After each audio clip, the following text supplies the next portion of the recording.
এই মাছ পাখির মতো পানির উপরে উঠতে পারে। মাছটির নাম ফ্লাইং ফিশ। পৃথিবীর উষ্ণ মহাসাগরগুলোতে দেখা মেলে এই আশ্চর্য মাছগুলোর। এরা সাধারণ মাছের মতোই সাঁতরে বেড়ায়, কিন্তু বিপদ দেখলেই পানির নিচ থেকে জোরে লাফিয়ে উঠে বাতাসে গ্লাইড করে, মানে ভেসে ভেসে উড়ে দূরে চলে যায়। এই মাছ একবার লাফ দিলে প্রায় 200 মিটার পর্যন্ত ভেসে থাকতে পারে। ফ্লাইং ফিশের সবচেয়ে বড় বৈশিষ্ট্য হল এর ডানার মতো বড় পাখনা।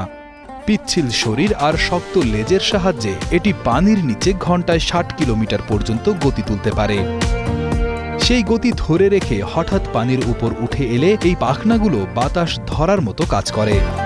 ফ্লাইং ফিশের প্রধান শত্রু টুনা, মার্লিন আর ডলফিনের মতো বড় শিকারী মাছ।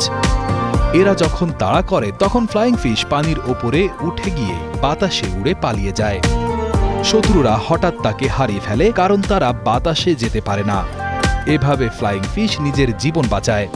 আমাদের ভিডিওগুলো মোহাম্মদ ইমরান দেখছেন কুষ্টিয়া থেকে, কুড়িগ্রাম থেকে দেখছেন আলিয়াম হোসেন, আল আমিন দেখছেন সিলেট থেকে, ঢাকা থেকে দেখছেন মোহাম্মদ মাসুদ, আলমগীর হোসেন দেখছেন নোয়াখালী লক্ষ্মীপুর থেকে।